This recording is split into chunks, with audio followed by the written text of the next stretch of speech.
मध्य प्रदेश की 28 विधानसभा सीटों पर हुए उपचुनाव की काउंटिंग का काउंटडाउन शुरू हो गया है। 19 जिला मुख्यालयों पर सुबह 8 बजे से यानी कि कुछ ही देर बाद से काउंटिंग अब शुरू हो जाएगी। 1 घंटा बचा हुआ है मात्र। कोरोना काल में पहली बार वोटों की गिनती के लिए स्पेशल इंतजाम किए गए हैं। सबसे पहले 8 बजे पोस्टल बैलेट की गिनती शुरू होगी और फिर 8:30 बजे से ही ईवीएम की काउंटिंग भी शुरू हो जाएगी। अतिरिक्त मतदान केंद्र होने की वजह से इस बार नतीजे थोड़ा देर से आ सकते हैं, क्योंकि इस बार ज्यादा राउंड में वोटों की गिनती होगी। प्रत्याशियों को हर राउंड में वोटों की गिनती पूरी होने के बाद सर्टिफिकेट जारी किया जाएगा और साथ ही रिटर्निंग ऑफिसर हर राउंड के बाद अनाउंस भी करेंगे। इन सभी प्रोसेस के बाद ही अगले राउंड की गिनती शुरू होगी। तो वहीं काउंटिंग के दौरान कोई किसी तरह की गड़बड़ी यहां पर ना हो, इसे ध्यान में रखते हुए ग्वालियर, भिंड और मुरैना में अतिरिक्त सुरक्षा बल तैनात किया गया है। इसके साथ ही मुख्य निर्वाचन पदाधिकारी कार्यालय कैमरों के जरिए सीधे नजर रखेगा। मध्य प्रदेश में 2003 के विधानसभा चुनाव के बाद से 16 सालों में 31 उपचुनाव हुए, लेकिन पहला मौका यह है जब एक साथ इतने बड़े पैमाने पर 28 सीटों के उपचुनाव सत्ता का भविष्य तय करने जा रहे हैं।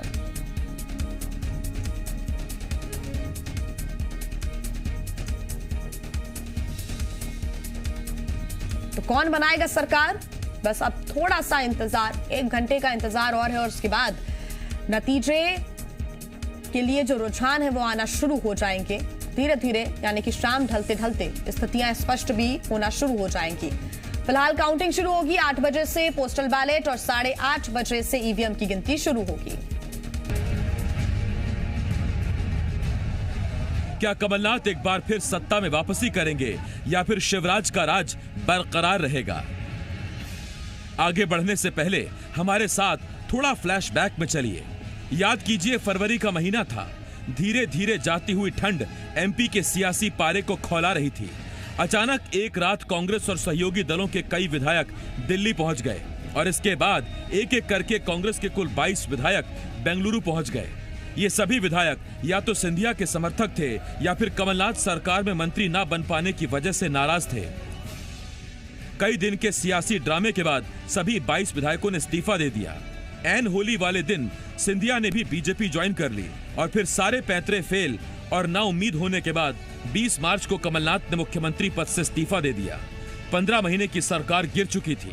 3 दिन बाद शिवराज सिंह चौहान ने चौथी बार एमपी के सीएम के तौर पर शपथ ले ली। मैं विधि द्वारा स्थापित भारत के संविधान के प्रति।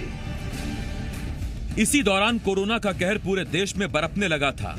एमपी में भी मामले सामने आने लगे थे और फिर इंतजार होने लगा 24 सीटों पर उपचुनाव का। 22 सीट के अलावा 2 सीटों आगर और जौरा में विधायकों के निधन के बाद पहले ही उपचुनाव प्रस्तावित थे। मगर बीजेपी की सियासी चाल यहीं खत्म नहीं हुई। एक एक कर 3 विधानसभा सीटों मंधाता, बड़ा मलहरा और नेपानगर के कांग्रेस विधायकों ने भी बीजेपी ज्वाइन कर ली। ब्यावरा के कांग्रेस विधायक गोवर्धन दांगी का निधन हो गया और कुल 28 सीटों पर उपचुनाव की घोषणा कर दी गई। 3 नवंबर को उपचुनाव के लिए मतदान हुआ, मगर मतदान से पहले सियासत ने एमपी का किला हासिल करने के लिए एड़ी चोटी का जोर लगा दिया। एक तरफ जहां शिवराज सिंह चौहान, ज्योतिरादित्य सिंधिया, वीडी शर्मा, नरेंद्र सिंह तोमर पूरी जान लड़ा रहे थे, तो दूसरी तरफ कमलनाथ अकेले मुकाबला करते रहे। दिग्विजय सिंह इस प्रचार में खुलकर सामने नहीं आए। इस चुनाव में सियासत ने ऐसी जुबान का इस्तेमाल किया जो आज तक एमपी के इतिहास में कभी नहीं हुआ था। नालायक से लेकर आइटम तक, जान से मार देने की धमकी से लेकर लुच्चा लफंगा और शराबी कबाड़ी तक क्या क्या नहीं कहा गया। विजन से ज्यादा भारी आरोप पत्र रहे। हर सीट के लिए अलग वचन पत्र भी जनता ने पढ़ा। तुलना 15 सालों की सरकार से 15 महीने की सरकार की जाती रही। बीजेपी जहां कांग्रेस को वादा खिलाफ बताती रही, तो कांग्रेस इसे बिकाऊ और टिकाऊ की जंग बताती रही। कुल मिलाकर असल मुद्दे तस्वीर से गायब रहे। बस आरोप लगाए गए, बदजुबानी हुई और अब बारी जनता के फैसले की है। यही फैसला तय करेगा एमपी में कौन सरकार बनाएगा। सवाल ये भी है, क्या जितने आसान समीकरण दिख रहे हैं उतने होंगे भी? और सवाल ये, कहीं ऐसा तो नहीं जो कुछ एमपी में फरवरी में हुआ वैसा कुछ होने का इंतजार नवंबर भी कर रहा हो। ब्यूरो रिपोर्ट, जी मीडिया।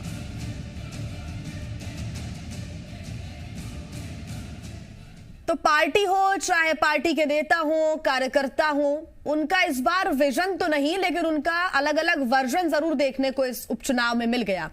पार्टी कार्यालय से, बीजेपी से संदीप भमरकर हमारे साथ जुड़ गए हैं, बीजेपी के कार्यालय के बाहर मौजूद हैं, हर अपडेट हम तक पहुंचाएंगे। संदीप, तैयारियां क्या हैं? अलग अलग क्षेत्रों की हम तैयारियों की लगातार बात कर रही हैं, तो वहां पर अब गहमा गहमी शुरू हो चुकी है अधिकारियों कर्मचारियों के बीच। इसी बात को लेकर अब ये तैयारियां हैं कि कोई चूक ना हो, सब कुछ जो प्लान्ड है उसके हिसाब से आगे बढ़ता जाए। यहाँ है क्या? भोपाल में क्या चल रहा है संदीप इस वक्त?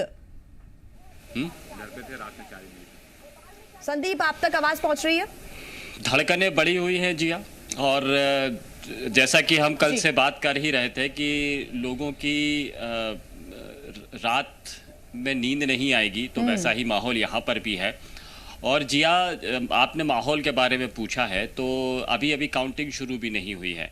आधे घंटे बाद में ईवीएम स्ट्रांग रूम से निकलना शुरू होगी 7:30 बजे से, और उसके बाद में होगा। लेकिन यहाँ पर जीत के लिए जो भरोसा है बीजेपी दफ्तर में, वो मैं आपको एक तस्वीर के जरिए दिखाना चाहता हूँ कि बीजेपी दफ्तर के जस्ट बाहर जो होर्डिंग्स लगे हुए हैं, जो पोस्टर्स लगे हैं, वो कैसे हैं। आप देखकर अनुमान लगा लेंगे। और इस पोस्टर पर लिखा हुआ है ऐतिहासिक जीत, यानी काउंटिंग शुरू होने के पहले ही जो जीत का भरोसा है वो यहाँ पोस्टर्स में, होर्डिंग्स में नुमाया हो रहा है। और जैसा कि हम कह रहे थे कि बीजेपी के लिए बहुत मुश्किल नहीं है कि 8 सीटें निकाल पाए, वो बहुत इतना मुश्किल नज़र नहीं आता, क्योंकि जो रणनीतियाँ रही हैं, जो माहौल रहा है, उसके मुताबिक 8 सीटें बहुमत वाला आंकड़ा हासिल करना बीजेपी के लिए बहुत आसान नहीं है। लेकिन ये जो ऐतिहासिक जीत लिखा हुआ, ये इशारा करता है कि 8 से कहीं ज़्यादा निकलने की उम्मीद बीजेपी को है। दावे तो बीजेपी ये कर रही थी कि 28 सीटें ही उसके खाते में आने वाली हैं, लेकिन आमतौर पर ऐसा होता नहीं है। जो राजनीतिक दावे होते हैं वो हकीकत से बिल्कुल भी इत्तेफाक नहीं रखते हैं। कहीं ना कहीं थोड़ा बहुत फ़र्क ज़रूर नज़र आता है। और ये ऐतिहासिक जीत ये बता रही है कि ऐतिहासिक जीत का मतलब ये है कि कांग्रेस को उतनी सीटें हासिल नहीं होगी जिसका वो बहुमत में इस्तेमाल कर पाए या सरकार बना पाए, लेकिन बीजेपी सरकार बना सकती है, ये यहाँ पोस्टर्स में नज़र आता है। तो आप माहौल का अनुमान लगा लेंगे। संदीप, आपने कहा कि रात में नींद किसी को नहीं आई होगी, नींद तो आज भी नहीं आएगी संदीप। कोई खुशी के कारण नहीं सो पाएगा, तो कोई शायद दुख के कारण नहीं सो पाएगा, रणनीति बनाने में ही, क्योंकि इतने टाइम से जुटे हुए थे, तो आज का दिन भी बहुत महत्वपूर्ण है उनके लिए। क्या अभी तक किसी कार्यालय में लड्डू बनना शुरू हुए हैं क्या? पिछली बार हम देखते हैं कि शुरुआत से ही, सुबह से ही तैयारियां शुरू हो जाती हैं।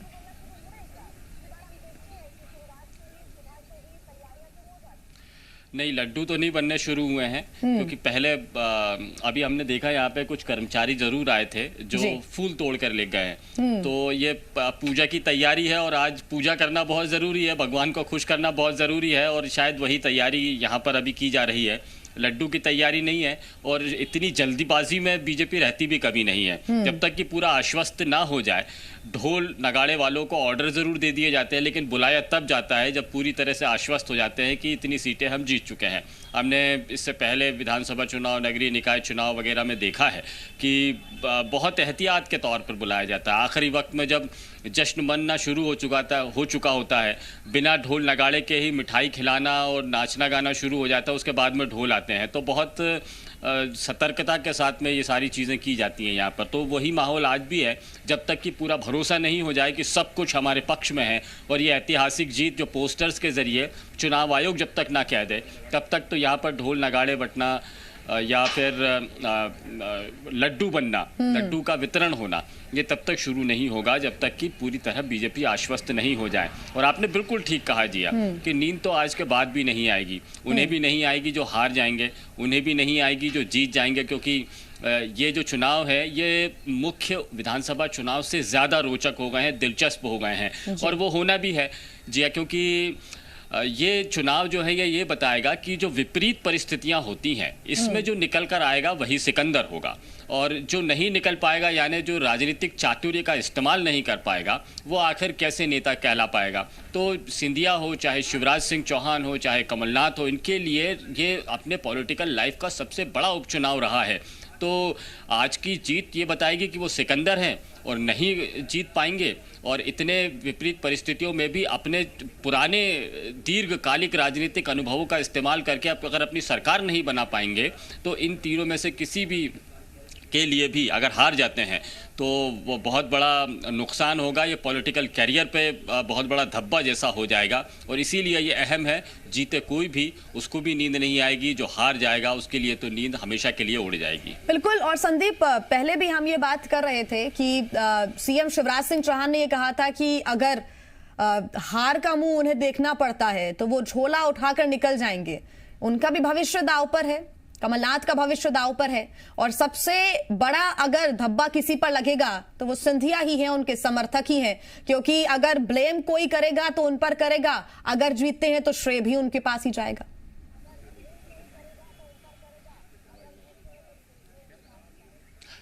बिल्कुल, जीतेंगे, और खास तौर पर ग्वालियर चंबल इलाके में जीतेंगे तो पूरा क्रेडिट सिंधिया को जाना है।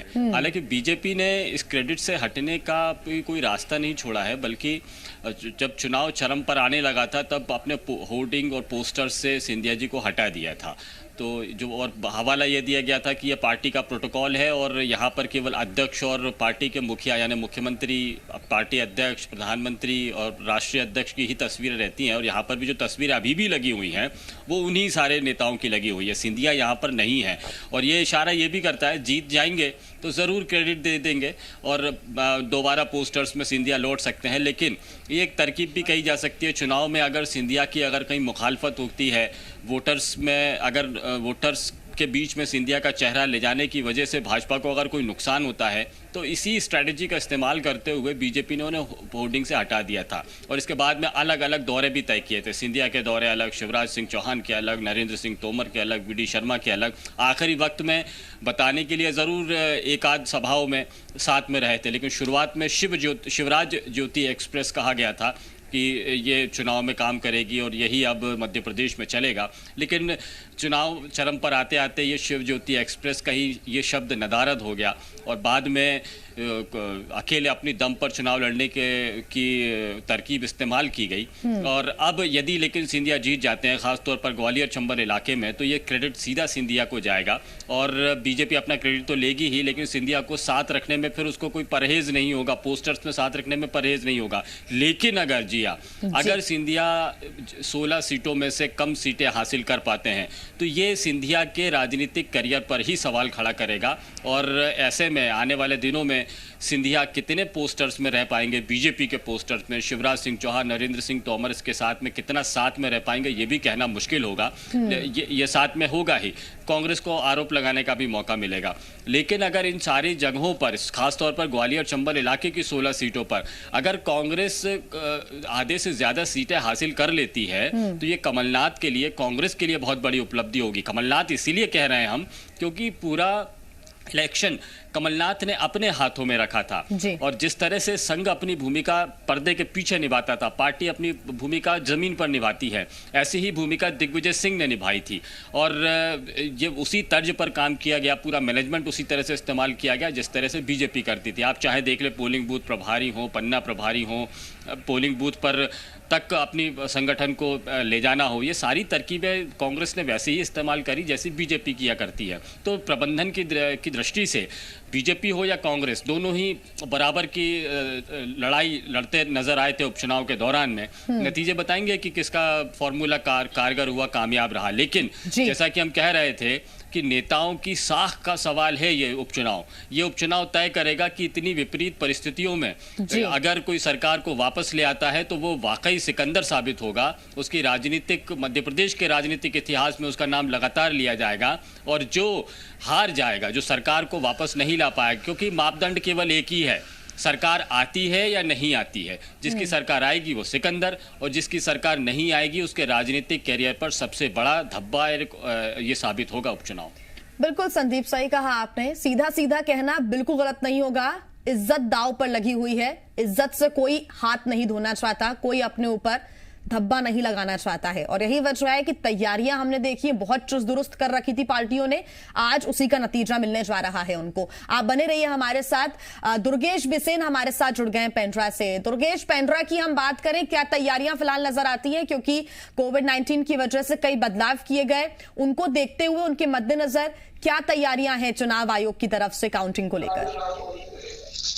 देखिए, सर्द मौसम शुरू हो गया है और मरवाही पेंड्रा का जो इलाका है, यहाँ सर्द हवाएं बहने लग गई है। पर मरवाही की जो उपचुनाव है, इसने पूरी राजनीति हवा को गर्म कर रखा है। भाजपा और कांग्रेस ने पूरी ताकत झोंक रखी है मरवाही चुनाव में।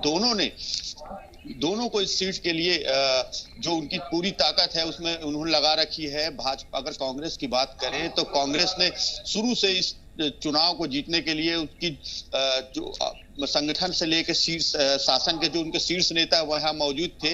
यहाँ हमारे ठीक पीछे कलेक्ट्रेट परिसर है, यहाँ पर चुनाव के बाद मतगणना की गिनती की जाएगी।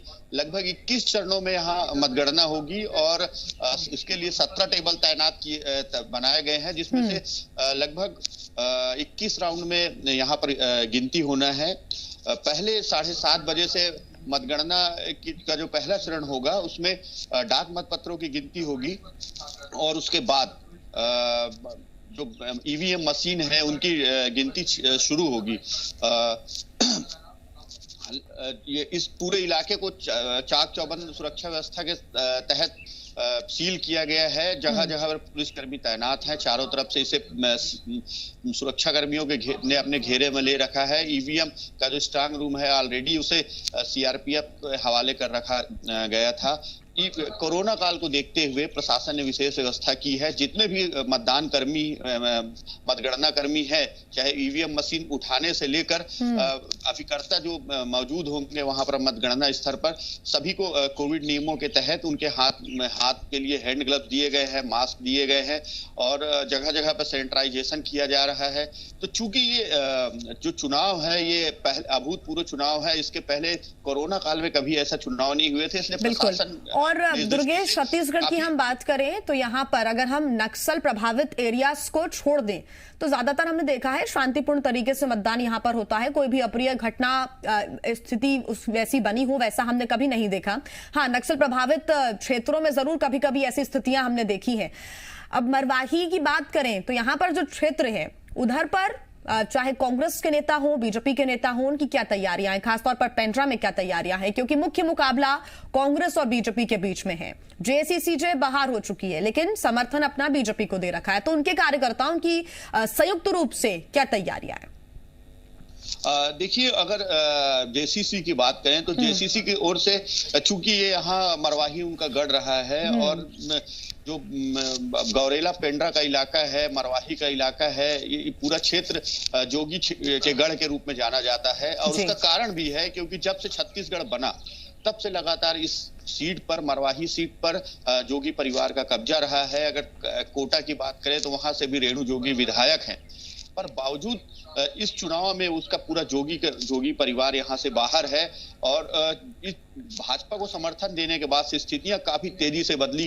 कांग्रेस, जब तक जेसीसी ने भाजपा को समर्थन नहीं दिया था, कांग्रेस ये मानकर चल रही थी कि ये सीट वो बड़ी आसानी से जीत जाएंगे, क्योंकि उन्होंने इसके लिए मेहनत भी की थी। उनके प्रदेश स्तर के सारे नेता यहाँ मौजूद थे। ठीक, दुर्गेश, आप बने रहिए हमारे साथ, आगे आपसे अपडेट्स हम लेंगे। छत्तीसगढ़ की एक सीट पर जल्द से जल्द ये वोटिंग की जो गिनती है वो शुरू होने जा रही है।